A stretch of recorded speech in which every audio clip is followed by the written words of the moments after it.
Chapter 3, dedicated होकर काम करें और डेड वेट हटाएं।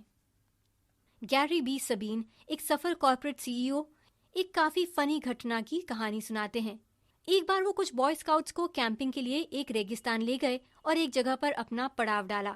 बीच रात में जब उनकी नींद खुली तो उन्होंने देखा कि एक लड़का नींद में है, लेकिन काफी बेचैन सा लग रहा है।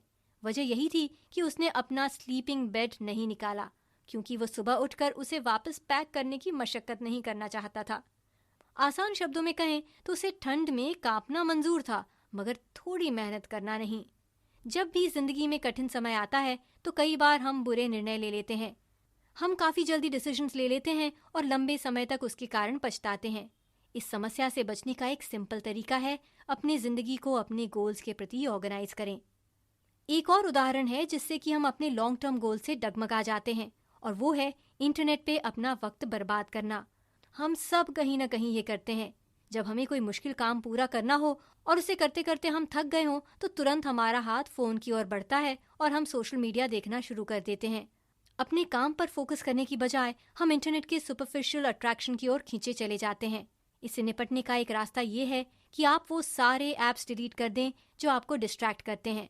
नो इफ्स नो बट्स, बस आगे बढ़ें और डिलीट करें। जब आप अपने डिस्ट्रैक्शन को हटा देते हैं तब विल पावर की बात तो आती ही नहीं। एक बार जब आपने अपना फोन टेम्पटेशन प्रूफ कर लिया हो तो इसी प्रिंसिपल को अपनी जिंदगी में भी आजमाएं। जैसे अगर आपके फ्रिज में कुछ ऐसा है जो आपको नहीं खाना चाहिए तो उसे फौरन हटा दें। वो एक तरह का बोझ है।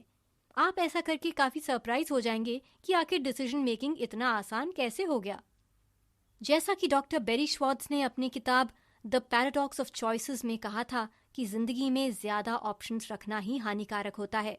इन चीजों पर हम अपना विचार देकर अपना वक्त जाया करते हैं और अपने गोल्स के प्रति हाफ हार्टेड तरीके से काम करते हैं। अपने काम में कॉन्फिडेंस से काम करने के बजाय हम हर एक छोटी चीज पर विचार करते रहते हैं। इससे निपटने का एक और रास्ता है, अपनी जिंदगी में डेड वेट को पहचानें और उसे जाने दें। और जब एक बार आपने अपनी गोल्स को सेट कर लिया तो हर डिस्ट्रैक्शन को हटाते चले जाएं। हमने अक्सर पावर ऑफ पॉजिटिव थिंकिंग के बारे में सुना है। इस थ्योरी के मुताबिक अगर आपने ये सोच लिया है कि आपको क्या पाना है तो आप पहले से ही उसे पाने के लिए एक स्टेप आगे बढ़ चुके हैं। आपको बस इस विचार से दूर रहना है कि आप उसमें फेल हो जाएंगे। ये एक जाना माना नोशन है, लेकिन क्या हो अगर ये सब गलत हो? क्या पता फेल करने के तरीके आपको अपने टारगेट्स की ओर ले जाएं? चलिए शुरुआत करते हैं ये जानने से कि इम्प्लीमेंटेशन इंटेंशन होता क्या है। ये उन परिस्थितियों से लड़ने के लिए इस बात पर विचार और प्लान करना होता है कि किन कारणों से हम फेल हो जाएंगे। ये स्ट्रैटेजी आगे चलकर अगर तो का रिस्पॉन्स ले लेती है। जैसे आपका खुद से ये कहना कि अगर अगली बार मुझे सोडा पीने का मन करे तो मैं पानी पी लूंगा। इसमें आपने पहले ही इम्प्लीमेंटेशन इंटेंशन का इस्तेमाल कर लिया है। आपका सोडा के प्रति डिजायर अगर पानी के प्रति तो के डिजायर से सब्स्टिट्यूट हो गया है। यहाँ तक कि मनोवैज्ञानिक ये मानते हैं कि इम्प्लीमेंटेशन इंटेंशन विद्यार्थियों के लिए काफी जरूरी होता है। जब उनसे ये पूछा गया कि वो कैसे अपने गोल्स में फेल होने से बच सकते हैं तो उनके ग्रेड्स, अटेंडेंस, बिहेवियर सब में इजाफा हुआ। ये तकनीक आपकी टेम्पटेशन को दूर करने में भी काफी मददगार होगी। अगर आप अपने काम पर अगर लगाकर करें तो आपका टेम्पटेशन से लड़ना काफी आसान हो जाएगा। जो जरूरी है वो ये है कि आप अगर का मार्क जरूर लगाएं ताकि आप अपने ट्रैक पर बने रहें।